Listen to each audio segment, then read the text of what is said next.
Boa noite, irmãs e irmãos. Sejam bem-vindos a mais um encontro nosso da quinta-feira, mais um dos nossos cultos remotos. Você é bem-vindo aqui para orar conosco, meditar na Palavra de Deus e trazer para a sua vida os benefícios daquilo que a Palavra de Deus pode lhe trazer.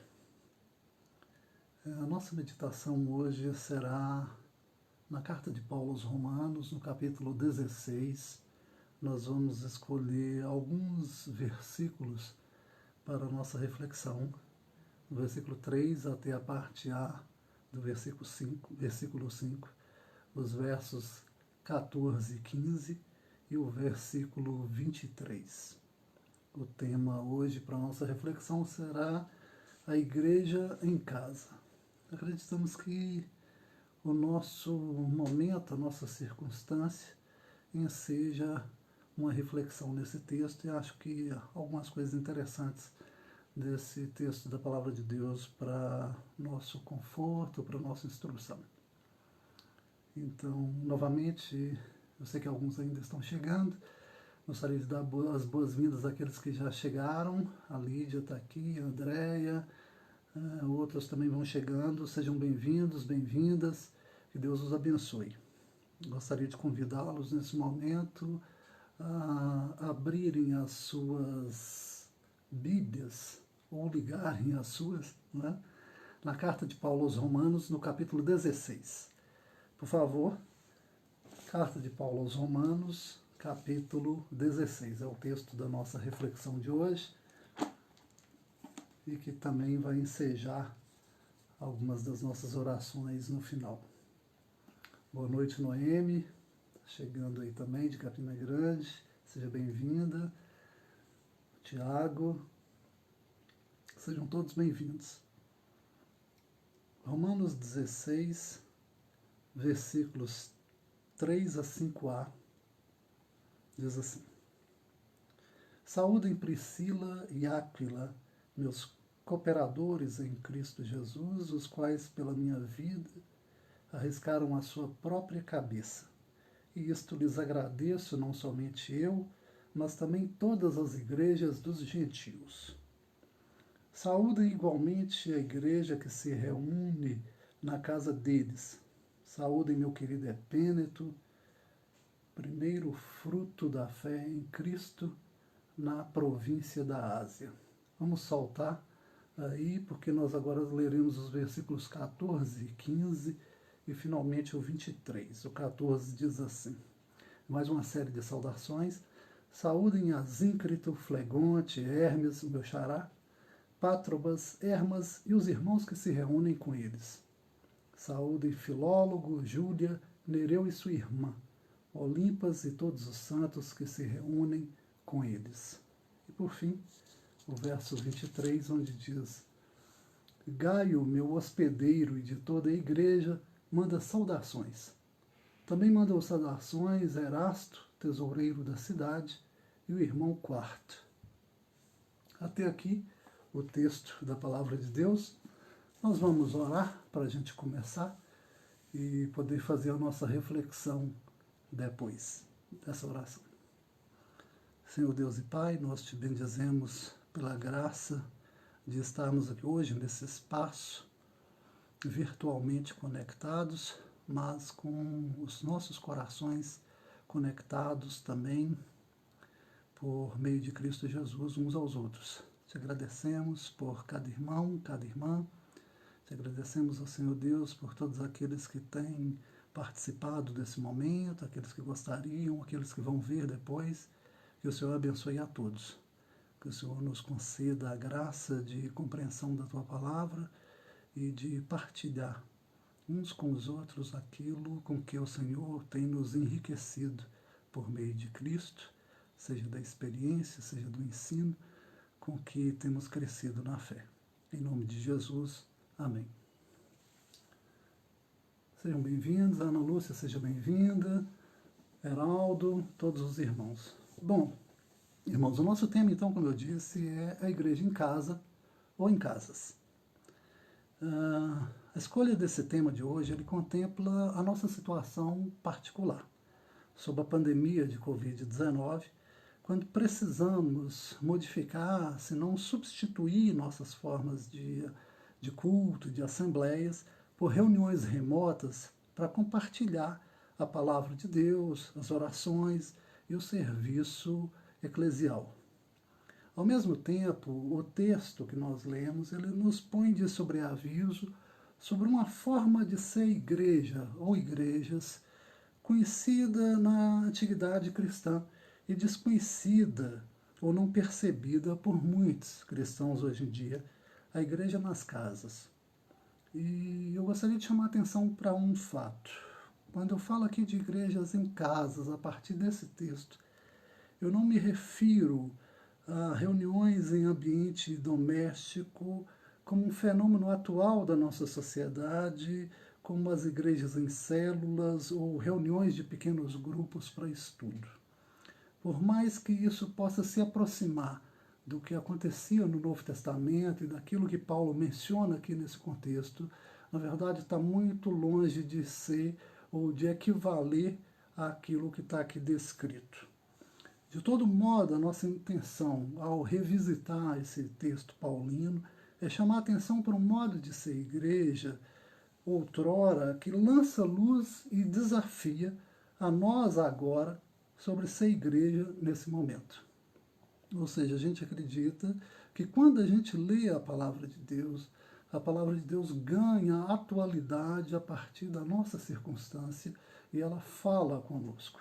E é nesse sentido que ela permanece sendo palavra de Deus a despeito da nossa circunstância particular. O primeiro dado a considerar é que, aos olhos dos de fora, e eu estou me referindo ao que acontecia lá no texto, o que Paulo está se referindo lá no texto, para os de fora da igreja e para muitos dos cristãos, as igrejas, comunidades de Cristo, não constituíam entidades autônomas em relação ao judaísmo. Ou seja, a autocompreensão que os cristãos tinham não era de que as suas assembleias, as suas reuniões em casas constituíssem um fenômeno à parte ou totalmente à parte do judaísmo, como se fossem comunidades autônomas.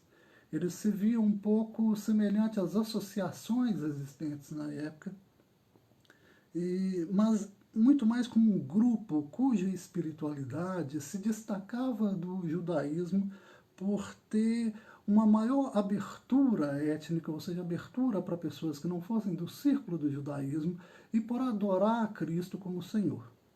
Tirando esses dois elementos, de um modo geral, eles não se viam exatamente ainda como uma entidade autônoma em relação ao judaísmo.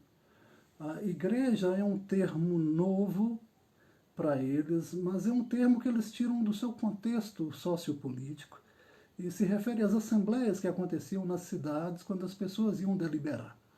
Então, quando eles se reúnem em casas para adorar a Cristo como Senhor e para deliberar sobre os seus assuntos particulares, privados, eles se viam como uma assembleia, exemplo do que acontecia na esfera pública. Mas ainda não se viam como entidade autônoma, como algo separado do judaísmo. Isso ainda vai demorar pelo menos uns 50 anos para acontecer, mais lá para o final do século. Essa separação final, definitiva, entre judaísmo e cristianismo. Então, até esse momento, o cristão ele não se via muito diferente ainda do judeu, senão pelo fato de acreditar em Cristo como Senhor.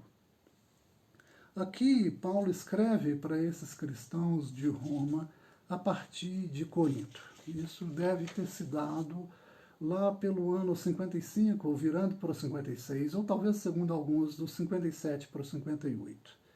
A partir de Corinto, a gente começa pela parte final do texto, lá no 23a, ele informa que Gaio, meu hospedeiro e de toda a igreja, manda saudações. Gaio é um cristão conhecido de Corinto. Isso nos faz identificar, portanto, o lugar a partir do qual Paulo manda a sua carta para essas igrejas de Roma. Mas também estão ali algumas pessoas conhecidas em Roma como o tesoureiro da cidade, chamado Erasto, e um certo Quarto. Quarto é um nome romano também, isso na 23, a parte B do versículo. É a partir, portanto, de uma igreja doméstica, ou seja, de uma igreja que funciona em casa, uma igreja caseira, que Paulo interpela os cristãos de Roma. E os da capital compartilham com aquela igreja de Corinto, esse ambiente das relações familiares, que acolhe a igreja ali como uma nova família de Deus, onde os afetos se desenvolvem ao lado da fé. Nós temos, portanto, uma espiritualidade nova que vai ganhando forma, né, e que vai se distinguindo da espiritualidade judaica. Em Roma, dois conhecidos de Paulo, um casal, Priscila e Áquila, um casal de comerciantes, abrigam em sua própria casa a igreja. Nós vimos isso lá no versículo, no início do versículo, no versículo que começamos a ler. No 5a está mais claro. Nesse versículo dá para ver que Paulo não se refere à totalidade da igreja cristã em Roma como uma igreja, mas fala de uma realidade que é plural. Vocês podem ver isso lá no início da carta, quando ele não fala assim, Paulo, a igreja, chamado para ser apóstolo, a igreja de Deus que está em Roma. Não, ele fala aos cristãos, aos santos que estão em Roma, mas não fala de uma igreja que está em Roma. E a razão é porque ele reconhece no espaço da cidade várias congregações cristãs, as quais ele chama de igrejas. Então a igreja ali não é um fenômeno único, ela é um fenômeno plural. Paulo fala de igrejas em Roma. Como também das igrejas a quem Priscila e Áquila serviram no ambiente gentílico, como fica demonstrado no versículo 4, parte B. Embora ele cite muitas pessoas que só conhecemos através dessa carta, ao chegar aos versículos 14 e 15, ele menciona um grupo inteiro de pessoas, a parte daqueles que se reúnem com Priscila e Áquila, os mencionados anteriormente. Ele fala deles como os irmãos que se reúnem com eles. Isso na 14, verso B. Mas também no 15 ele menciona um outro grupo, também de irmãos, e ele fala que se reúnem, os santos que se reúnem com eles, ou com ela. Esses grupos, embora não sejam referidos explicitamente como igrejas, certamente as constituem aos olhos de Paulo. Ou seja, ele vê a igreja, portanto, em Roma como uma... Não há uma igreja de Roma ou a igreja de Roma. A igreja em Roma, mas igrejas em Roma. É uma realidade, portanto, plural e não uma realidade singular. Por ocasião, e aí vamos fazer um pulo no tempo.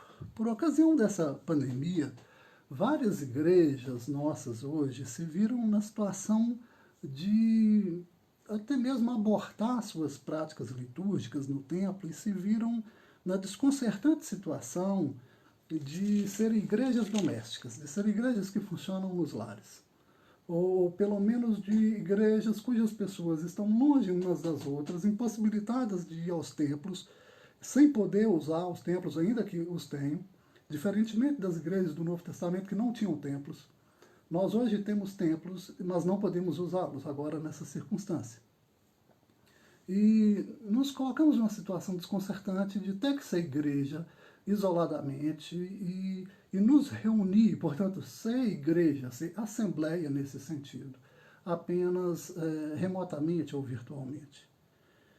Contudo, sem um templo, aqueles crentes de outrora, eles eram capazes de receber pessoas nas casas, primeiro, para a confissão da fé pessoal e comunitária, segundo, para o batismo, terceiro, para a celebração da ceia do Senhor, e quarto, para darem testemunho entre eles da acolhida de Deus em sua família por meio de Cristo.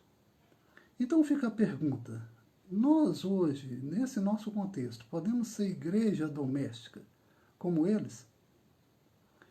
A primeira resposta a se dar para essa pergunta é não. Pesa sobre nós e sobre a nossa condição o fato de a gente ter que praticar, por exemplo, uma circunstância que eles não tinham, que é praticar isolamento social a bem do outro, como fruto da nossa responsabilidade cristã, o que nos impõe restrições quanto a certas práticas coletivas. Contudo, como aquelas igrejas, em casas, nas nossas casas, através de encontros mediados pela tecnologia de que dispomos hoje, ser igreja doméstica no sentido de recuperar a ordem afetiva que às vezes o encontro presencial só traduz em aparência, é uma possibilidade e um desafio também para nós. Distanciados como estamos, alguns fazem um esforço pessoal, alguns de nós fazem um esforço pessoal muito grande para estar presentes, embora ausentes. É um pouco parecido com aquela situação de Paulo, que tinha que, de alguma maneira, supervisionar as comunidades que ele havia fundado à distância. E ele costumava dizer para os crentes da ocasião que, embora ausente, ele estava presente. E a maneira dele se fazer presente era mediando a sua ausência por meio da carta. A carta, portanto, o escrito, era o elemento tecnológico de que ele dispunha na ocasião para ficar presente, ou para estar presente para as pessoas, mediando a sua ausência física. Hoje nós temos elementos que mediam a nossa ausência do mesmo espaço, mas nós podemos organizar encontro como estamos fazendo agora. Então a questão é, como é que nós fazemos isso? Como é que nós recuperamos o afeto, a ordem do sentimento, a ordem de ser afetado pela presença do outro nessa distância? Ou isolado no nosso grupo familiar? Como é que nós podemos recuperar isso? De que maneira nos conectamos para exercer atenção, cuidado e mostrar disponibilidade ao outro, distante do outro? Algumas pessoas têm sentido mais dificuldade do que as outras. Algumas, por ansiarem muito pelos encontros, elas então procuram logo se valer desses meios que a tecnologia fornece e eles comparecem então a esses nossos encontros. Eles estão aqui sempre presentes.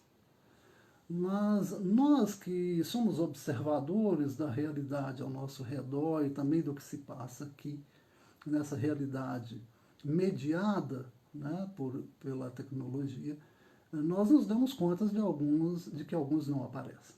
Então precisamos nos perguntar, por que não? O que acontece? Se alguém não descobriu nesse meio tempo a necessidade de se conectar com a totalidade da comunidade, com todas as pessoas da sua comunidade, da sua família de fé, é porque o afeto não faz falta.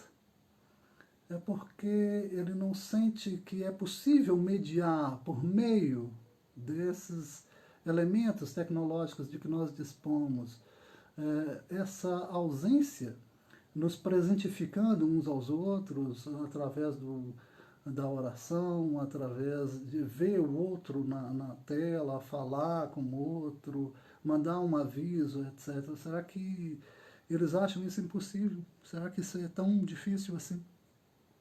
Se alguém não julga apropriado usar essas interações para ser igreja nessas novas circunstâncias, preferindo evadir-se dos encontros, preferindo enclausurar-se numa espiritualidade privada e fechada em si mesma, sem comunicar os afetos, isso coloca para a gente, por outro lado, que participa, um desafio, que é, como igreja, ou parte dessa igreja, comunidade viva de Jesus Cristo, ser portadora da graça de Deus para com essas pessoas e aconselhá-las à vivência da fé, que é capaz de se reinventar nesses momentos críticos.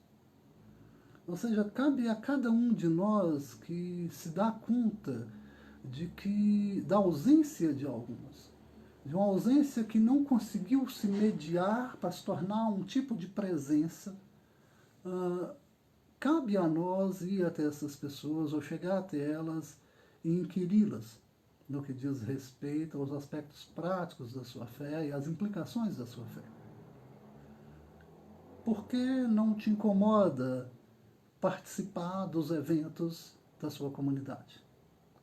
Por que não te incomoda assumir a identidade do seu grupo, pertencer a ele, participar das suas coisas, viver os seus afetos, os seus problemas, comungar com eles, orar com eles? O que acontece? Essa responsabilidade não é apenas de pastores, de missionários, de seminaristas na igreja. Ela é a responsabilidade de cada um de nós.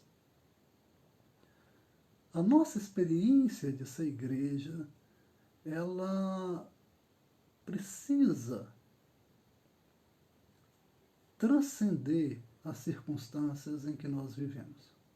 Se outrora ser igreja significava, sob algum aspecto, partilhar um espaço de vivência, um espaço físico, que era o templo, as dependências do templo, para realizar alguns atos, agora a crise pandêmica nos impõe reinventar a maneira de realizar os nossos encontros e de vivenciar a nossa fé.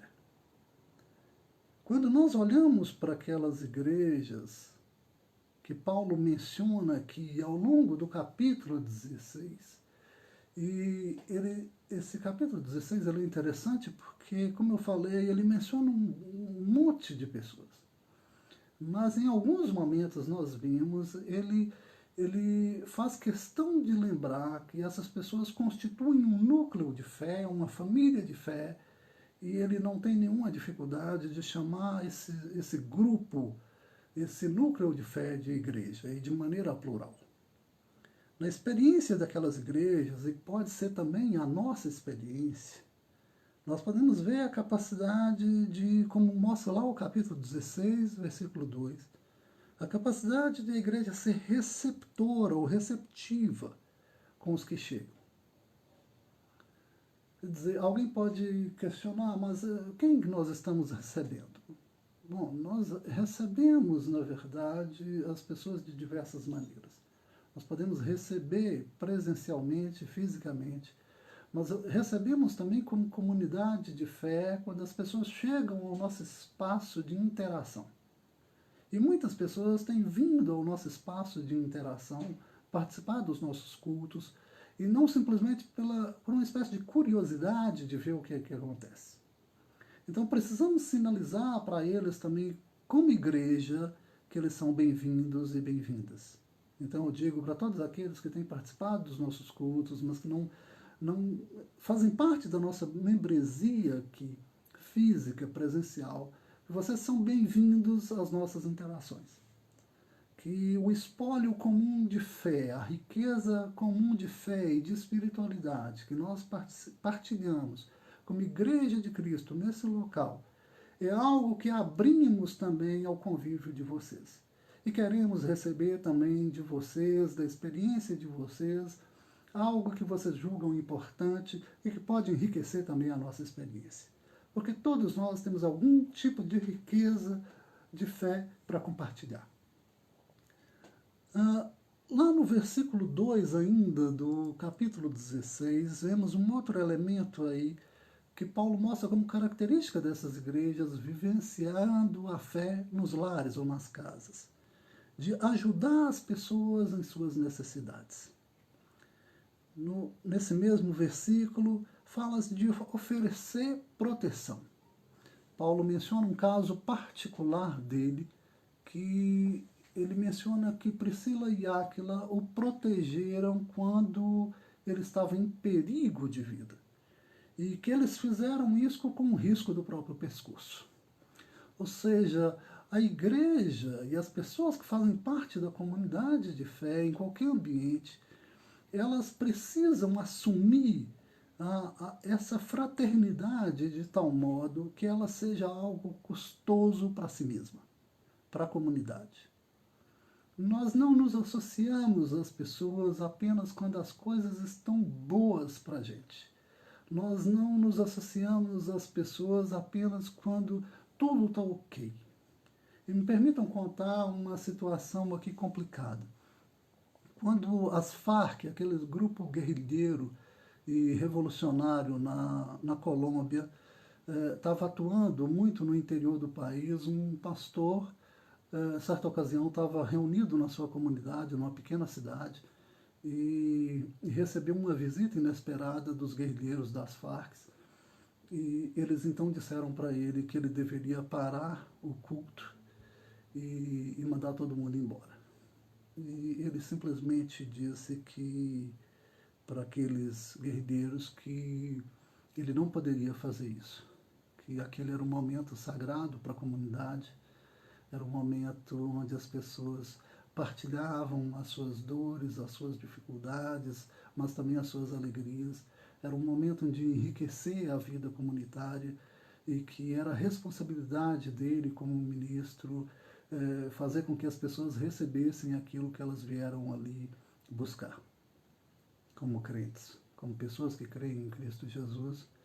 E então eles puseram uma arma na cabeça dele e disseram para ele: ou você manda eles embora ou nós te matamos.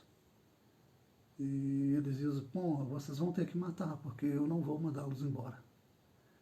E o relato que a gente tem triste é de que eles o executaram naquele lugar em frente aos irmãos e irmãs. E foi algo realmente muito triste, algo chocante, trágico para aquela igreja, e certamente deixou feridas profundas ali. E alguém pode pensar assim: ah, mataram o pastor, agora as ovelhas se dispersam, como diz o ditado bíblico.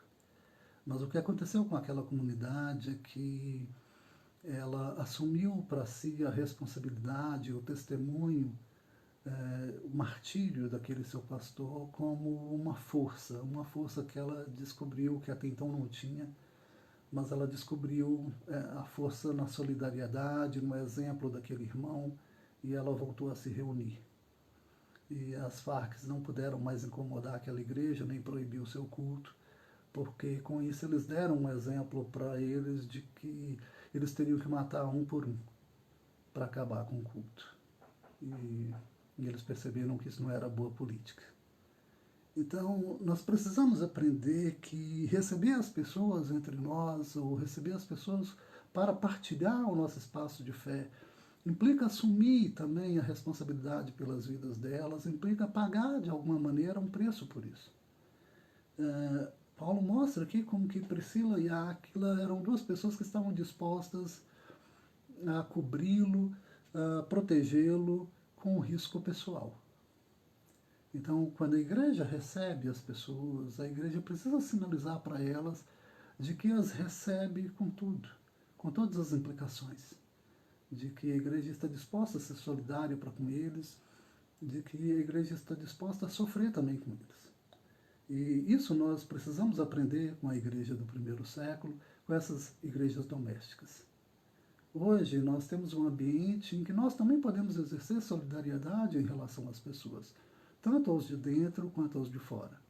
Nós temos que também elevar a nossa voz e falar das injustiças, falar dos problemas que nos permeiam, que perpassam a sociedade, mostrando para as pessoas que o testemunho de Cristo não é algo vivenciado de maneira fechada. Que nós, como cristãos, não somos impermeáveis aos problemas do mundo, da nossa sociedade, da nossa comunidade. Que o que se passa no mundo é também algo que nos implica. E que a nossa fé precisa afetar também o nosso ambiente. E que o nosso testemunho cristão implica assumir a defesa dos mais frágeis dentro da sociedade. Que a nossa voz precisa se levantar para dar voz àqueles que não têm institucionalmente a voz. Isso faz parte da fé. O verso 6 fala de trabalhar em favor de outrem. Esse é um dado interessante porque quando nós falamos do trabalho, nós pensamos sempre numa espécie de demanda moral e econômica de prover o próprio sustento, mas a Bíblia fala dessa demanda no sentido de prover o próprio sustento, mas também daqueles que não podem. Então, há pessoas, seja na nossa comunidade, seja na sociedade, que, se largadas a si mesmas, se deixadas a si mesmas, elas simplesmente não são capazes de prover para si. Não são apenas crianças e as pessoas muito velhas que não podem mais prover para si. Nós temos um grupo de outras pessoas, ou várias outras pessoas em diferenciados contextos, que também ficam impedidos de prover o necessário à sua própria sobrevivência, à sua própria subsistência. E cabe a nós também pensar que essa dimensão do trabalho que nós realizamos tem que trazer benefícios também para eles, e não apenas para nós. Afinal de contas, a nossa fé não é egoísta. Paulo fala, portanto, que a tarefa da igreja é trabalhar em favor de outrem. No verso 7, ele fala de uma outra coisa importante, de oferecer companhia. Há muita gente solitária entre nós. E nós temos hoje em dia isso fica muito mais fácil, porque as pessoas podem se recolher no seu cantinho com internet, com redes sociais, e podem interagir com outras pessoas, diversas outras pessoas, até centenas delas, mas se sentirem muito solitárias, muito sós. E faz parte da nossa fé, faz parte da vivência e da espiritualidade cristã conhecer as pessoas da nossa convivência que necessitam de companhia e fazer-lhes companhia. Mostrar que elas não estão sós. Fazer companhia é importante porque possibilita também a gente conhecer o outro, saber o que se passa com o outro, ser solidário e fraterno. Um outro aspecto para o qual Paulo chama atenção nesse capítulo 16, citando essas variadas pessoas, é da capacidade que elas tinham de cooperar com a missão uns dos outros. Então ele fala de pessoas que pregam o evangelho, ele fala de diáconos, de diaconisas, ele fala de irmãos no plural, fala de irmãs, de fulano que é parente de ciclano, fulano que... Mas em todos esses casos, ele mostra como que essas pessoas são cooperadoras com a missão de Cristo.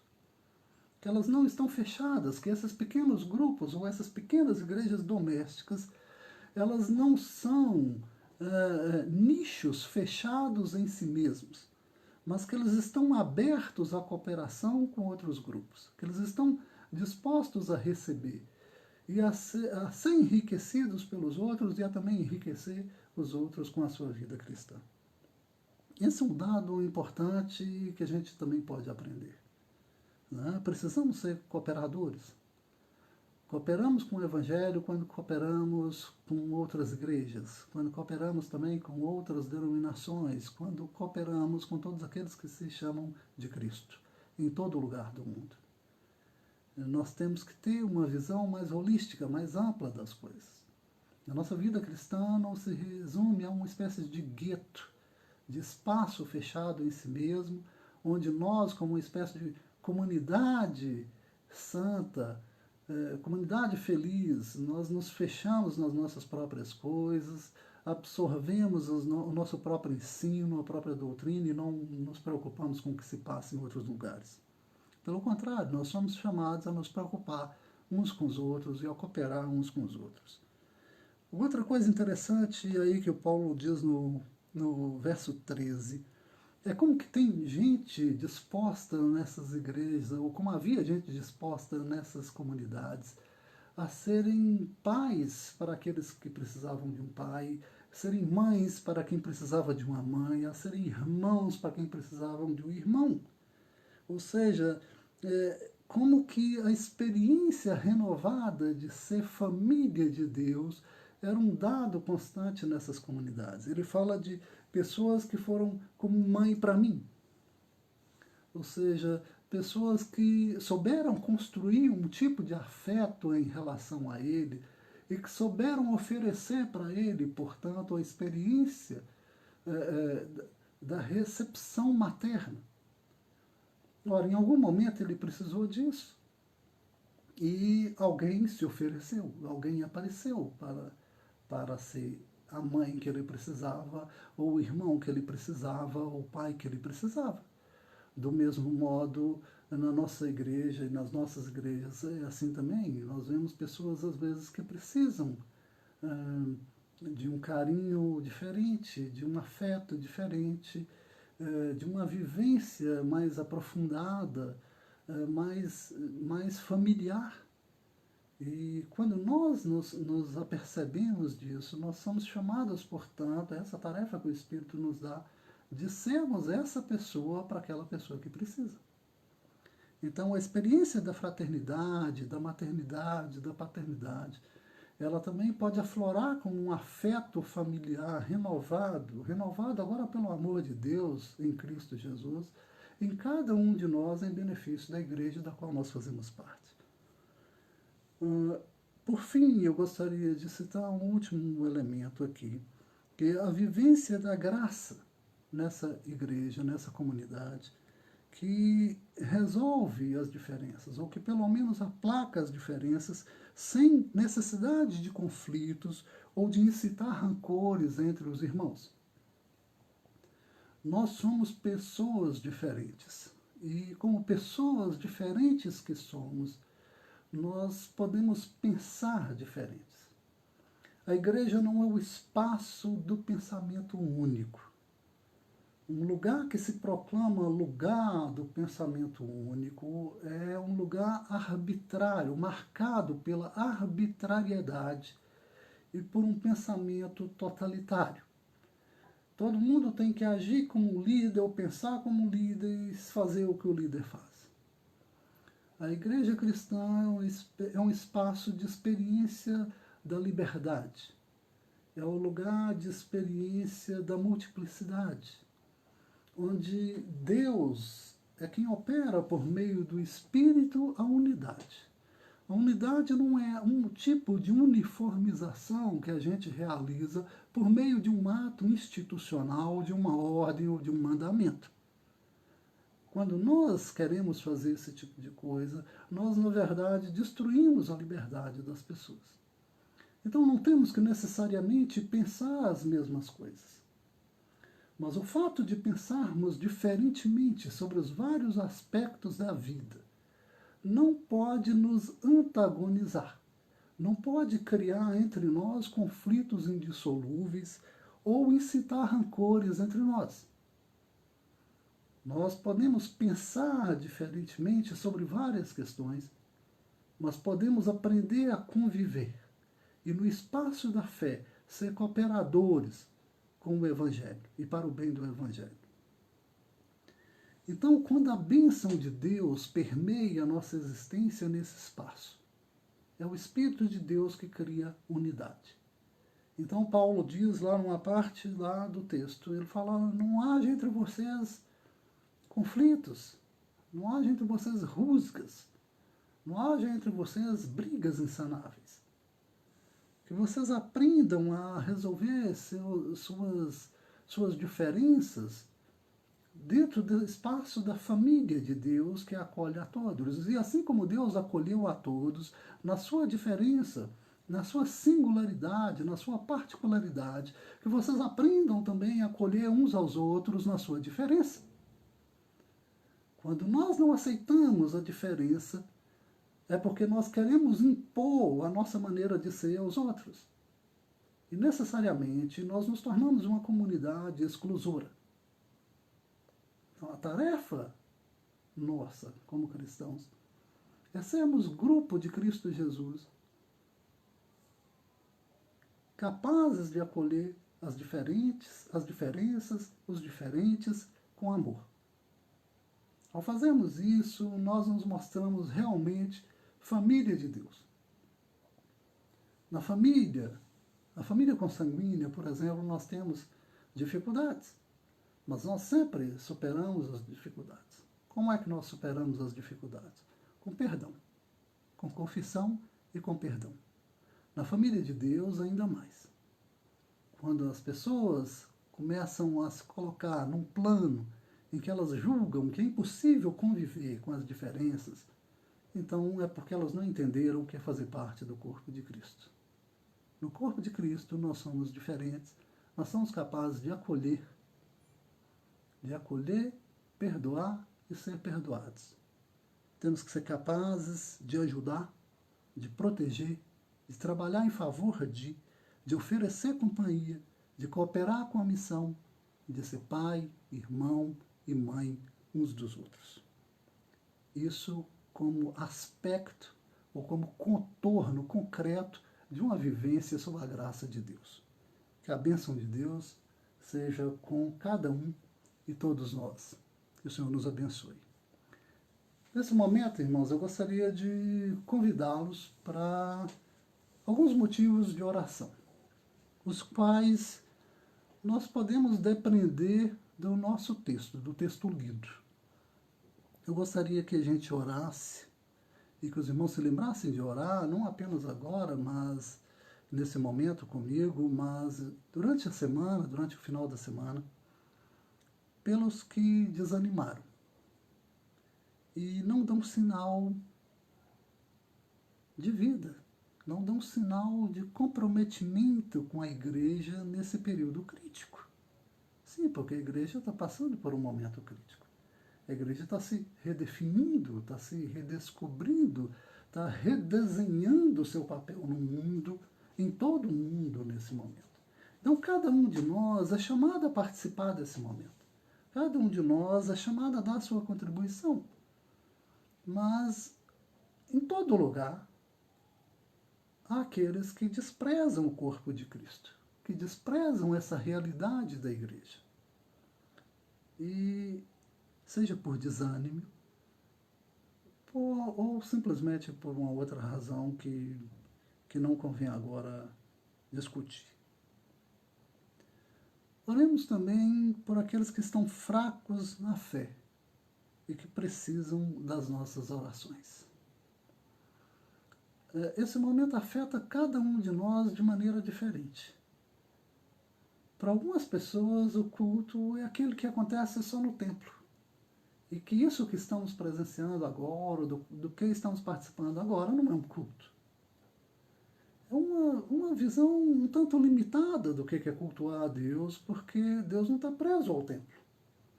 Deus não está limitado ao templo. E Deus não é um Deus regional ou local. Deus transcende as nossas particularidades e as nossas experiências de vida. Deus está acessível a cada um de nós na oração e como comunidade, como nesse momento agora. Então, mas alguns se enfraquecem por conta disso, por não terem esse culto presencial, por não poderem participar ali, ouvir a mensagem, e ter aquele ritual de ir até um lugar, voltar para casa, etc. E porque sentem também outras faltas mais afetivas, digamos assim, outras necessidades afetivas, que não podem ser supridas por esse nosso encontro, mediado pela tecnologia. Vamos orar por esses irmãos e irmãs. Nós sabemos que tem gente assim. Nós conhecemos alguns. Vamos orar pelos que se sentem abandonados e sozinhos. Né? Vez ou outra, a irmã Lídia coloca no nosso grupo de oração ou dos líderes o nome de alguma pessoa, de alguma família ou de um casal, para as pessoas orarem, lembrando para cada um de nós e para a igreja como um todo, de que não podemos deixar ninguém de fora, de que não podemos esquecer ninguém. E algumas pessoas se sentem mais solitárias do que outras, e elas querem ouvir uma voz amiga, elas querem conversar alguma coisinha, elas querem orar. Vamos nos lembrar daqueles que estão se sentindo assim, abandonados e sós. Vamos nos lembrar daqueles que estão nessa circunstância particular, mas fora do nosso ambiente também eclesial, outros lugares, outras pessoas que nós conhecemos. Vamos orar pelos enfermos e por aqueles que estão em recuperação, sejam os da nossa igreja, sejam também outras pessoas. Né? Nessa situação de pandemia, nós temos muitas pessoas necessitando das nossas orações. Vamos orar pelos enlutados, por aqueles que perderam algum ente querido. Na nossa comunidade, nós tivemos recentemente pessoas que perderam, como a Ana Lúcia, né? Vamos orar também, por fim, pela recuperação do afeto cristão, da nossa maneira de viver e ser família de Deus. Porque se a igreja está em crise, o afeto, essa maneira de viver a fé, de vivenciar a fé no cotidiano, também entra em crise. E alguns sentem isso mais do que outros. Então, convido os irmãos e irmãs para que a gente ore nesse momento. E então a gente finaliza. Vamos orar. Senhor Deus e Pai, Deus bendito. Obrigado por esse momento que tivemos em que podemos compartilhar a Tua Palavra. Obrigado, Senhor Deus, pela vivência dos afetos que nós experimentamos mesmo nesse espaço. Pela comunicação, ainda que pequena, pouca, com alguns durante a semana. Obrigado, Senhor Deus, pela vida de cada um, pelas famílias, por aqueles que o Senhor tem sustentado na fé, em meio às dificuldades, para alguma situação de doença, situação de perda de algum familiar.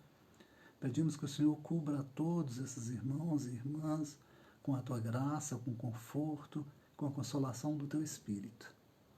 Pedimos a Ti, ó Senhor Deus, que ajude aqueles que estão fracos na fé nesse momento, que a Tua Palavra atue em seus corações, que a força do Teu Espírito os mova. Ó Senhor Deus, não nenhuma pressão da nossa parte ou de nenhuma pessoa, mas que eles sintam a força do Teu amor, da Tua graça, da Tua misericórdia, atuando em suas vidas e trazendo-os, ó Senhor Deus, de novo a comunhão com o Teu povo, com a Tua igreja.